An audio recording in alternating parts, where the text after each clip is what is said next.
Hi Aries, welcome to Higher Source Tarot for your weekly tarot check. This is for the week of May 16th through May 23rd for all Aries, Sun, Moon, Rising, and Venus. If you are new to the channel, welcome to you. I'm glad you're here. I post new readings every Friday, then again on Monday. So if a reading doesn't resonate, you can check back in a couple of days. Or even look around on Monday because the format is different every week on Mondays. It's a different style of reading every Monday. Thanks to everybody for all your support. I appreciate it all, from subscribing, liking, and just watching the readings. If you haven't subscribed, I'd love to invite you to join us and subscribe. And you'll know if I make any announcements. So, all right, let's get the guidance for Aries, Sun, Moon, Rising, and Venus. What messages do you have for Aries, please? What does Aries need to know, please? What do they need to know? Okay. All right, so we'll begin here with the tarot, and then we'll have the Angel Answers Oracle cards as well. You start off here with the Emperor right out of the gate. The Ten of Wands, the Moon, the Six of Wands, the Devil, the Three of Swords, the Queen of Cups, and the Two of Cups. Very interesting reading. I like to see this. Well, you're definitely in your own personal power here.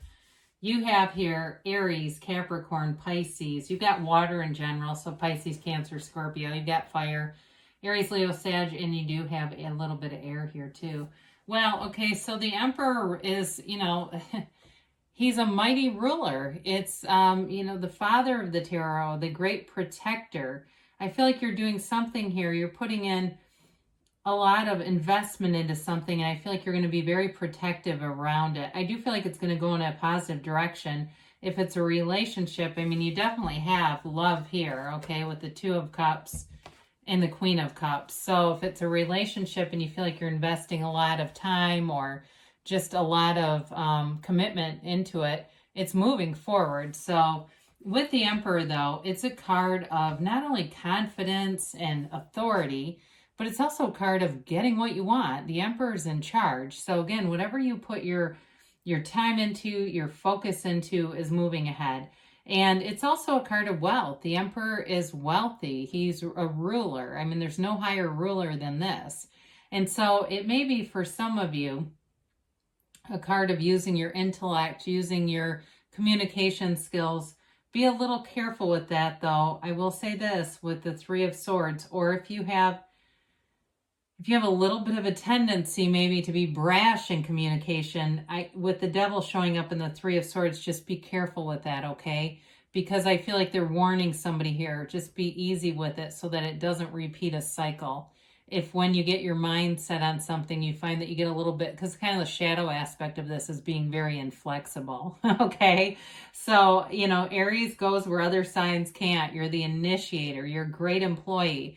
You're great in terms of being entrepreneurial, a wonderful partner. There's not a downside necessarily, but I'm just saying, if you know you have a pattern, they're telling you, watch out. So here's the work that you're putting in with this Ten of Wands here. And it is a bit of efforting, okay? But I do feel like you're getting to the point where it will get easier. I see that in the cards here. So it gets tiring, though, doesn't it? If you feel like you've been doing a lot of extra work at your job, or doing a lot like covering for people who are new and they don't know what they're doing. I do feel like it's sort of gives you sort of a sense of pride, but it's a bit exhausting after a while. Like, when is this person going to catch on to this job? And so you keep doing it. I think you do it with a good attitude, but I feel like you're getting a bit stretched thin here. In terms of a relationship too, if you're doing like a long distance thing, I do see that as some of it gets a little tiring. Or if there's some obstacle in a relationship, like if it's not distance, if it's just a scheduling thing, I do, again, feel like this gets a little tiring and you need some relief from it. And I do see that coming. So, the Moon is a card of secrets being revealed, things coming to the light. The Moon mirrors the Sun. The two pillars in the back are the pillars of wisdom. There's knowledge here. For some of you, you may have hidden knowledge that comes out, like something is revealed to you. It's also a card, though, that tells you everything's born from the soul. So it's a card of connecting with your soul and getting into that higher source energy, being in that frequency of love and enlightenment, and in a place where you can accept things a little easier. The moon also has all these yads. These are gifts from the tarot. So the dog and the wolf howl at the moon, and in turn, these blessings fall down. It is a new phase for you.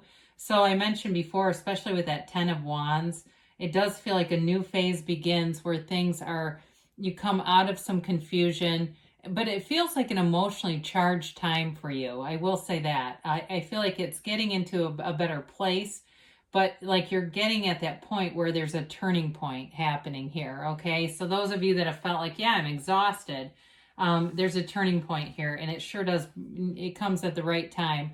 The 6 of Wands is a card of victory, of success in something where you need to speak up. I do feel like you get the end result that you want here. Just be careful, as I said earlier, not to repeat a pattern if there's some negativity or an exchange.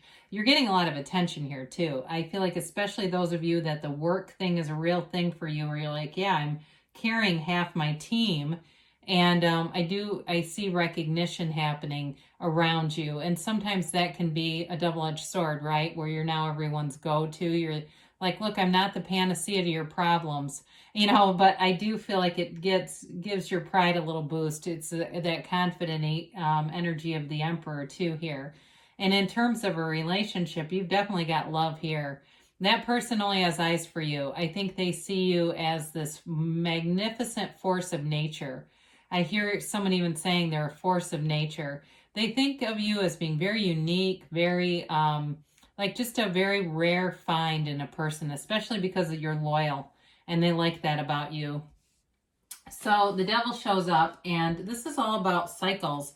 It also can be about limiting beliefs. So being attached to those limitations that can be installed early on, especially if you had a family that had a lot of negative sayings and comments and, just always questioning what you were doing. It's time to let go of that. It's time to allow yourself to really be in the sunlight of the spirit.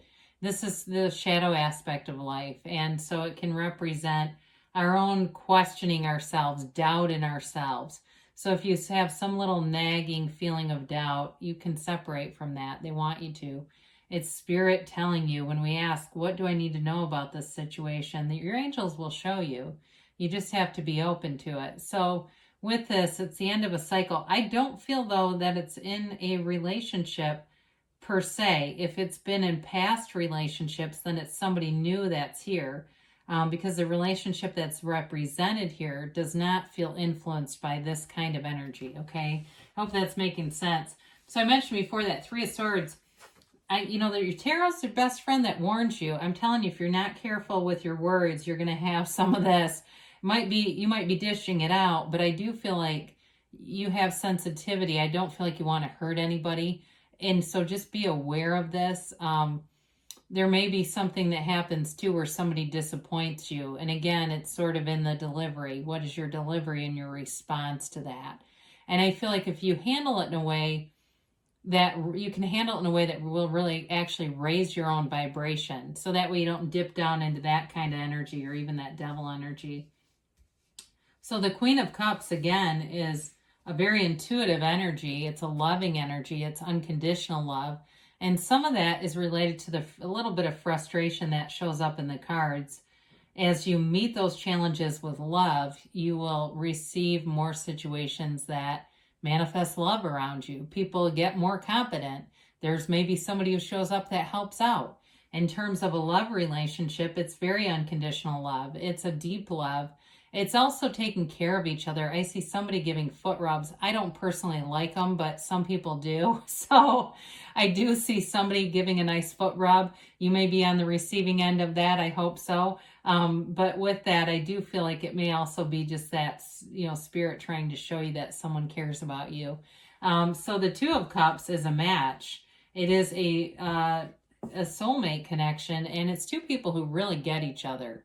It's two people who think alike. They have a mutual love for each other and an energetic connection that's really strong. Now, even in a job, though, this can represent being a match. And so even though there's some frustration that I'm picking up with a job, I do feel like overall the position or that company or wherever you work, if it's a school, if it's a hospital, overall the environment is a good fit and career for you. It's sort of just like, you know, getting through the day-to-day problems and getting into a place where you're attracting things that feel easier to you. All right. So there's definitely nice energy here, though. And let's see what the angels have to say here for Aries. Yeah, I was watching an interview with a woman who's a psychic, and she had a reading that was taped, and she said, ask your angels. And there was like a male voice that, because the client was taping it, that said they'll show you. And then this woman said they'll show you. It was a little eerie, I'll be honest. I think because the deepness of the voice, but it was interesting. That's pretty common. You know, I think that it's in the cards here too. They talk about that. Ask your angels and they'll show you. So anyway. All right, you have compromise. So again, with whatever that 10 of Wands, kind of 3 of Swords energy is, I think it really has to do with looking through that lens of compassion, seeing even somebody who seems like maybe they're not in the right job, seeing it from a compassionate lens. Now, I told you, you got love here. You've got, this is like romance of a lifetime. It may also, the compromise may also be for those of you that that burden has to do with a relationship, like schedules not lining up or something like that. I feel like it's going to be worth it to be flexible because there's something special here. They say listen to your intuition. That has been in this reading a couple of times. You're in an intuitive place here, so let your intuition be your guide in the near future. So things are coming forward. You know, we never want to say, oh God, I knew that was going to happen. Your intuition was shouting at you, and so we want to open up and ask, then what do I do? Show me what to do, because you got a yes here, Aries. Good things are happening for you. I love you, and I'll be back again soon.